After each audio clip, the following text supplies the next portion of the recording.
আজকের এই ভিডিওটা অতি গুরুত্বপূর্ণ।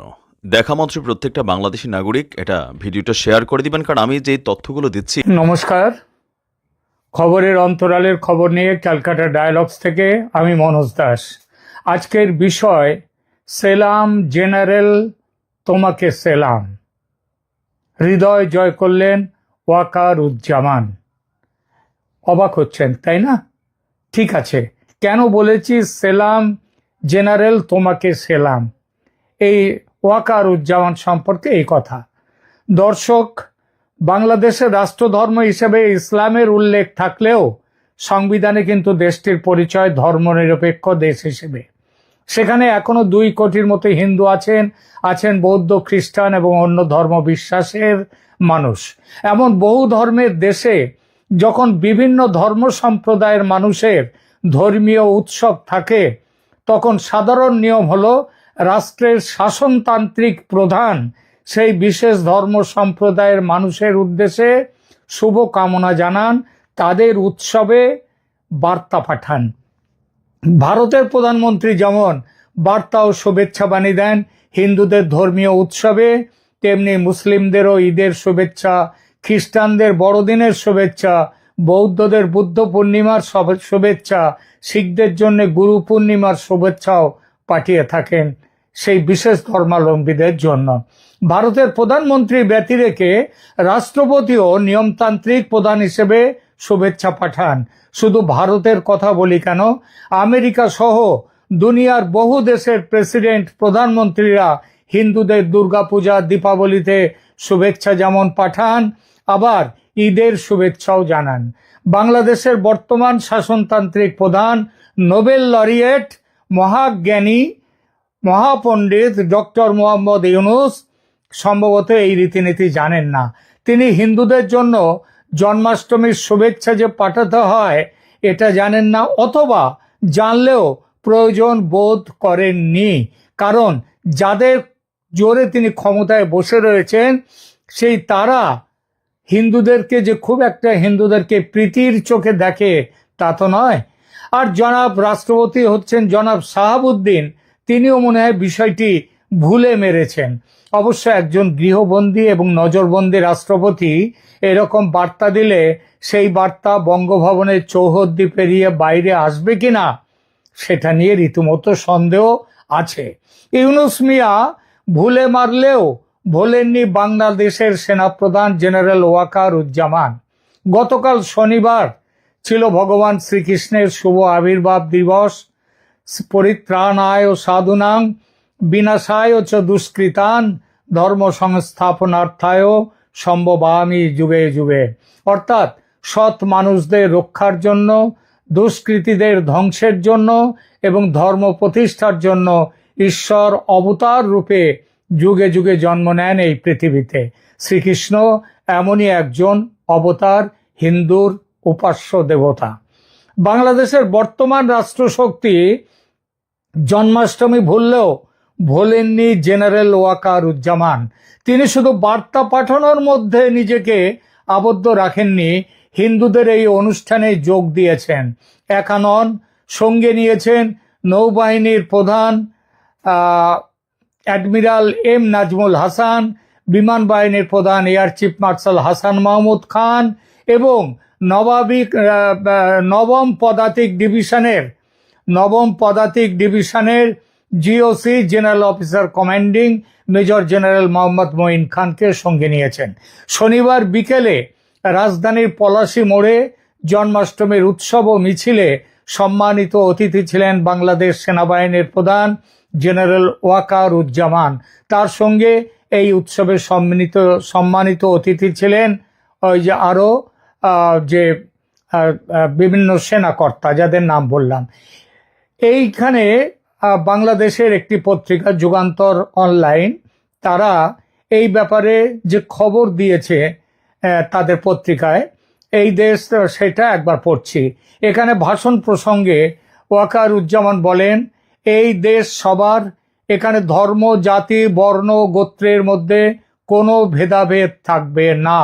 এই দেশের ওপর সব নাগরিকের অধিকার আছে উল্লেখ করে হিন্দু সম্প্রদায়ের জন্মাষ্টমী উৎসবে তিনি বলেন, আপনারা নিশ্চিন্তে এদেশে বসবাস করবেন, আমরা সব সময় আপনাদের পাশে থাকব।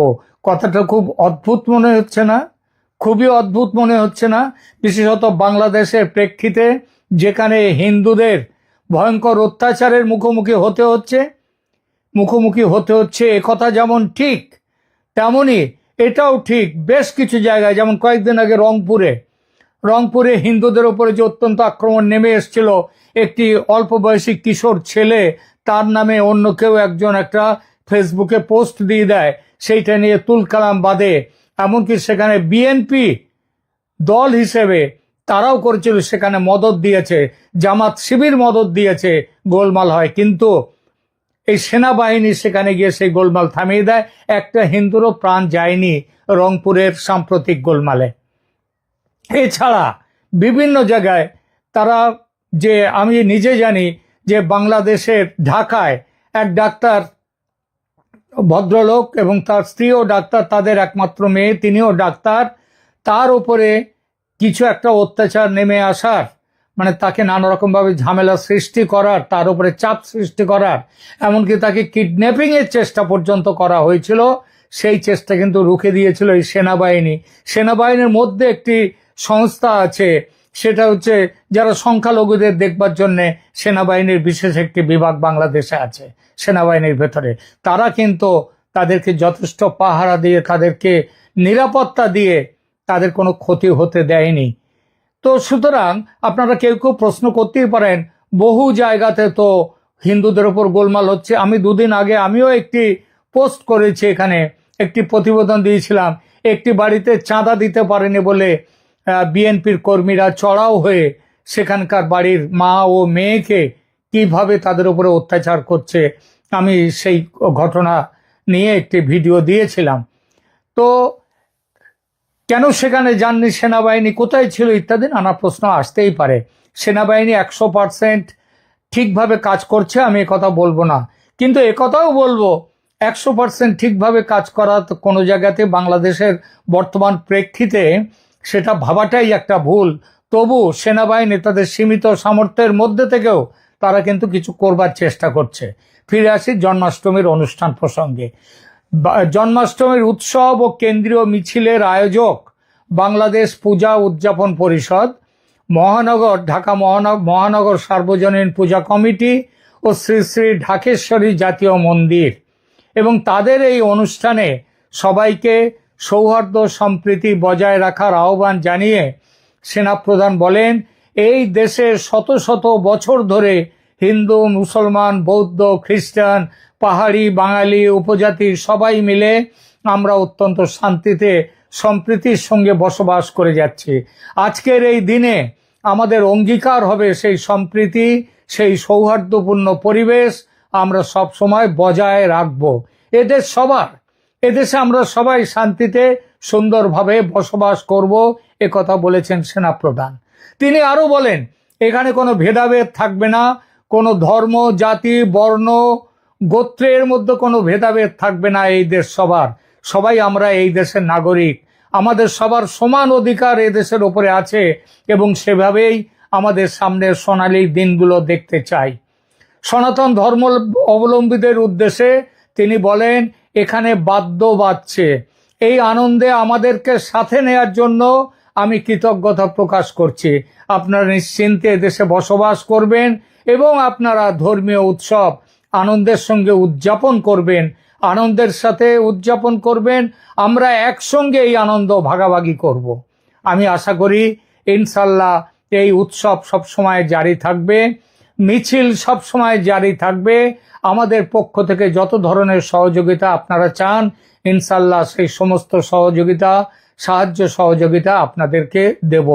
সেনাপ্রধানের বক্তব্যের আগে নৌবাহিনীর প্রধান অ্যাডমিরাল এম নাজমুল হাসান তিনি বলেন, জন্মাষ্টমী কেবল একটি ধর্মীয় উৎসব নয়, বরং শান্তি, সম্প্রীতি এবং মানবতার এক উদাত্ত আহ্বানও।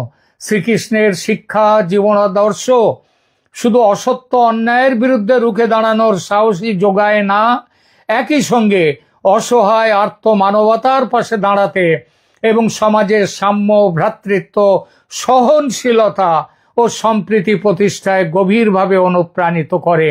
শ্রীকৃষ্ণের জীবন আদর্শ সম্পর্কে বিমান বাহিনীর প্রধান air chief marshal Hasan Mahmud Khan তার বক্তব্যে বলেন, সত্যের পথে অটল থাকতে হবে, অন্যায় ও অবিচারের বিরুদ্ধে সাহসিকতার সঙ্গে রুখে দাঁড়াতে হবে, সবার সঙ্গে সৌহার্দ্য, সহমর্মিতা ও ভালোবাসার সম্পর্ক গড়ে তুলতে হবে।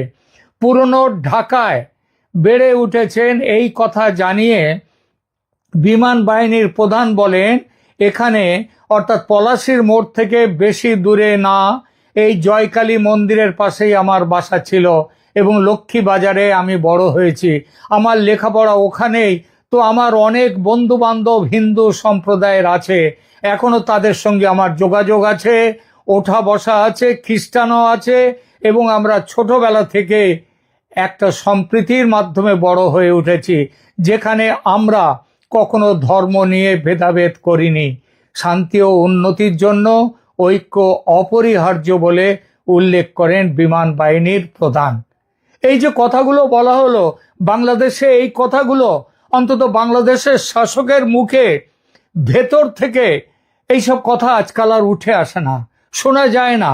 তাদের এখন একটাই মাত্র তাদের সামনে লক্ষ্য, ছলে বলে কৌশলে এমনকি ওই মৌলবাদী জঙ্গি যারা আছে তাদেরকে সমর্থন দিয়ে তারা এবং হিন্দুদের বিরুদ্ধে একটা জাতিগত হিংসা, জাতিগত দেশ, সেইটাকে তুলে ধরে তারা তাদের রাজনীতি করতে যাচ্ছেন। এই রাজনীতির পক্ষে আজকাল বাংলাদেশে যারা ভোকাল, যারা গলা তুলে কথা বলছে, তাদের সব কথা কিন্তু এই শান্তি ও সম্প্রীতির বিরুদ্ধে। এই পরিবেশের মধ্যে, এই প্রেক্ষিতে দাঁড়িয়ে এই যে সেনাবাহিনীর প্রধান, বিমান বাহিনী এবং নৌবাহিনীর প্রধান যে কথাগুলো বললেন, যে বার্তাগুলো দিলেন, সেইগুলো দিয়ে মনে করিয়ে দিচ্ছে যে বাংলাদেশ এখনো বোধহয় শেষ হয়নি, তার সামনে বোধহয় সোনালী দিন আসছে। ওই যে বলেছেন না, আমরা সোনালী দিনের দিকে এগিয়ে যাব। তো যখন শুনি এই কথাগুলো, তখন কিন্তু এই কথাগুলোকে বিশ্বাস করি। আমরা বিশ্বাস করি এই জন্যেই যে বলেছেন রবীন্দ্রনাথ ঠাকুর এক জায়গায় বলেছেন যে মানুষের ওপর বিশ্বাস হারানো পাপ। আর সেই মানুষ যদি এরকম তিন বাহিনী প্রধান তারা যদি একসাথে দাঁড়িয়ে সম্প্রীতির বার্তা দেন, সেই বার্তা আমি জানি বহু মানুষের অন্তরকে স্পর্শ করবে। আজ বাংলাদেশ যে ভয়ঙ্কর অত্যাচারের, ভয়ঙ্কর দুর্বিষহ অবস্থার মধ্যে পড়েছে, সেখানকার সংখ্যালঘুরা যেভাবে নির্যাতিত হচ্ছে, সংখ্যালঘু পরিবারের মা বোনের তাদের সম্ভ্রম যেখানে প্রতি মুহূর্তে লুণ্ঠিত হচ্ছে, সেই পরিবেশে কিন্তু ওয়াকারুজ্জামান এবং তার দুই সঙ্গী, দুই বাহিনীর প্রধান, নৌবাহিনী, বিমান বাহিনীর প্রধান, যে বাণী, যে বার্তা আজ দিলেন দেশের মানুষের উদ্দেশ্যেও, সেই বার্তার জন্যে, সেই বার্তা আমি নিশ্চিত অন্তত মানুষকে সামনের দিকে ঠেলে নিয়ে যাবে, পেছনের দিকে ঠেলবে না। আমরা আশা করব সেনাপ্রধান এবং তার সঙ্গী দুই বাহিনীর প্রধানের কাছে আশা করব যে আপনারা রাজনীতি আপনাদের কি না কি, আপনারা তো রাজনীতি করতে আসেননি, আপনারা এসছেন দেশকে রক্ষা করতে, দেশের মানুষকে রক্ষা করতে। 5 আগস্টে আমাদের সেনাপ্রধান দায়িত্ব নিয়ে 5 আগস্টে প্রথম শেখ হাসিনা বাংলাদেশ ছেড়ে চলে আসার পর তিনি যে সাংবাদিক সম্মেলন করেন, সেখানে বলেছিলেন দেশবাসীর উদ্দেশ্যে, আমরা আমাদের জানমালের, আপনাদের জানমালের দায়িত্ব আমি কাঁধে তুলে নিলাম, এই কথা বলেছেন। গত 11 মাসে হয়তো অনেক জায়গায় সেনা এই কথা থেকে পিছিয়ে এসছে, তার জন্য সেনাবাহিনীকে আমি নিজেও এই চ্যানেলে অনেকবার সেনাবাহিনীর প্রধানকে আমি সমালোচনা করেছি। ওয়াকারুজ্জামানকে বলেছি কুম্ভকর্ণের মতো, মাঝে মাঝে তিনি ঘুম থেকে জেগে ওঠেন, তারপরে আবার ঘুমিয়ে পড়েন। ঠিকই, সে কথা যে একেবারে মিথ্যে তা তো নয়, সেটাও আমরা আমাদের অভিজ্ঞতার মধ্যে দিয়ে দেখেছি। কিন্তু এটাও দেখেছি আজকে, এই যে আজকে মানে গতকাল জন্মাষ্টমী উপলক্ষে তিনি যে ভাষণ দিলেন, সেই ভাষণ, যে বার্তা তিনি দিলেন সেখানে উপস্থিত থেকে, সেটা কিন্তু অনেক বড় বার্তা। শুধু একটা ভাষণ, লিখিত ভাষণ কিংবা একটা পাঠ করা ভাষণ কিংবা একটা বক্তব্য জারি করে দিয়ে তিনি বসে থাকেননি। তিনি সেই আনন্দে অংশগ্রহণ করেছেন, উৎসবে অংশগ্রহণ করেছেন হিন্দুদের সঙ্গে, এবং সেখানে তিনি যে কথাগুলো বলেছেন সেগুলো কিন্তু খুব মনে রাখার মতো কথা। আমরা সমালোচনা নিশ্চয়ই করব, যেখানে সমালোচনার জায়গা সেখানে সমালোচনা নিশ্চয়ই করব, কিন্তু যেখানে তাদের প্রশংসার জায়গা সেখানে প্রশংসা করতে আমাদের দ্বিধা হওয়া উচিত নয়। আমরা তাই আজকে আমি এই যে প্রতিবেদনটি করলাম এর শিরোনাম দিয়েছি যে সেলাম জেনারেল তোমাকে সেলাম। এইটাই বলেছি, তার কারণ হচ্ছে এইটাই। আমি আশা করব আপনারাও বলবেন যে অন্তত আজকে তিনি যে সামনে যে ছবি রেখেছেন, তিনি আজকে যে বার্তা দিয়েছেন সেই বার্তার জন্য আমি আশা করব আপনারাও বলবেন বাহবা সেলাম ওয়াকারুজ্জামান এবং দুই বাহিনীর প্রধান, আপনাদেরকে সেলাম। আজকের মতো এখনকার মতো এখানেই রাখছি। ভালো থাকবেন, ধন্যবাদ।